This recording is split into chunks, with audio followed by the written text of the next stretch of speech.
लाड़ प्यार में बिगड़ा बच्चा। आज की कहानी में आपका स्वागत है।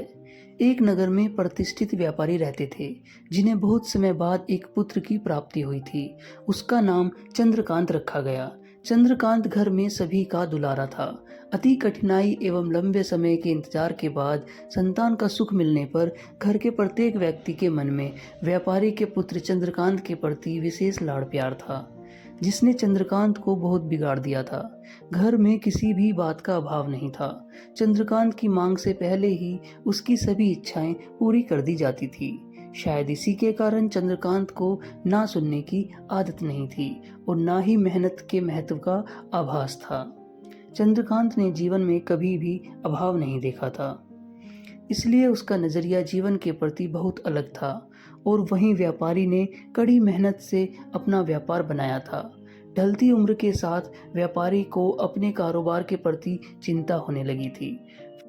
व्यापारी को चंद्रकांत के व्यवहार से प्रत्यक्ष था कि उसके पुत्र को मेहनत के फल का महत्व नहीं पता। उसे आभास हो चुका था कि उसके लाड़ प्यार ने चंद्रकांत के जीवन को वास्तविकता और जीवन में मेहनत के महत्व से बहुत दूर कर दिया है। गहन चिंतन के बाद व्यापारी ने निश्चय किया कि वह चंद्रकांत को मेहनत के फल का महत्व स्वयं सिखाएगा, चाहे उसके लिए उसे कठोर ही क्यों न बनना पड़े। व्यापारी ने चंद्रकांत को अपने पास बुलाया और बहुत ही तीखे स्वर में उससे बात की।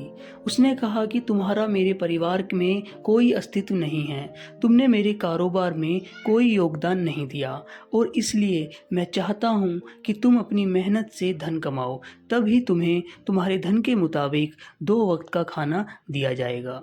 यह सुनकर चंद्रकांत को ज़्यादा कोई फर्क नहीं पड़ा। उसने उसे क्षण भर का गुस्सा समझ लिया, लेकिन व्यापारी ने भी ठान रखी थी। उसने घर के सभी सदस्यों को आदेश दिया कि कोई चंद्रकांत की मदद नहीं करेगा और ना ही उसे बिना धन के भोजन दिया जाएगा। चंद्रकांत से सभी बहुत प्यार करते थे, जिसका उसने फायदा उठाया। वो रोज किसी न किसी के पास जाकर धन ले आता और अपने पिता को दे देता और व्यापारी उसे उन पैसों को कुएं में फेंकने का आदेश देते। चंद्रकांत बिना किसी अड़चन के धन को कुएं में फेंक आता और उसे रोज भोजन मिल जाता। ऐसा कई दिन तक चलता रहा, लेकिन अब घर के लोगों को रोज रोज धन देना भारी पड़ने लगा।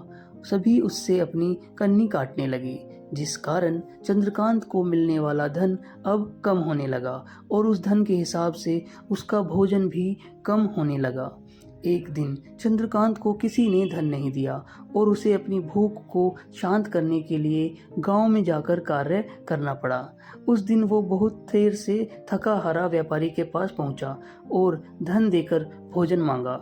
रोज के अनुसार व्यापारी ने उसे वो धन कुएं में फेंकने का आदेश दिया, जिसे इस बार चंद्रकांत सहजता से स्वीकार नहीं कर पाया और उसने पलट कर जवाब दिया, पिताजी, मैं इतनी मेहनत करके पसीना बहाकर इस धन को लाया और आपने मुझे एक क्षण में इसे कुएं में फेंकने को कह दिया।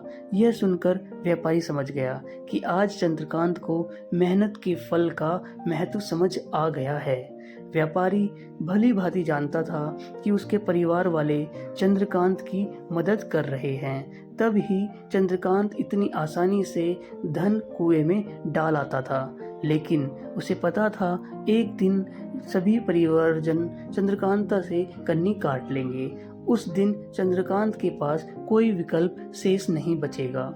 व्यापारी ने चंद्रकांत को गले लगा लिया और अपना सारा कारोबार उसे सौंप दिया। आज के समय में उच्च वर्ग के परिवार की संतान को मेहनत के फल का महत्व पता नहीं होता और ऐसे में यह दायित्व उनके माता पिता का होता है कि वह अपने बच्चों को जीवन की वास्तविकता से अवगत कराएं। लक्ष्मी उसी घर में आती है दोस्तों, जहां उसका सम्मान होता है। मेहनत ही एक ऐसा हथियार है जो मनुष्य को किसी भी परिस्थिति से बाहर ला सकता है। व्यापारी के पास इतना धन था कि चंद्रकांत और उसकी आने वाली पीढ़ी बिना किसी मेहनत के जीवन आसानी से निकाल लेते। लेकिन अगर आज व्यापारी अपने पुत्र को मेहनत का महत्व नहीं बताता, तो एक ना एक दिन व्यापारी के आने वाली पीढ़ी व्यापारी को कोसती। जी हाँ दोस्तों, हमें मेहनत से कभी मुँह नहीं चुराना चाहिए, भले ही हम कितने धनवान और कितने ही सक्षम क्यों ना हों। ऐसी ही प्रेरणादायक कहानियों के लिए हमसे जुड़ें और इस चैनल को सब्सक्राइब करें और इस वीडियो को लाइक करें। धन्यवाद।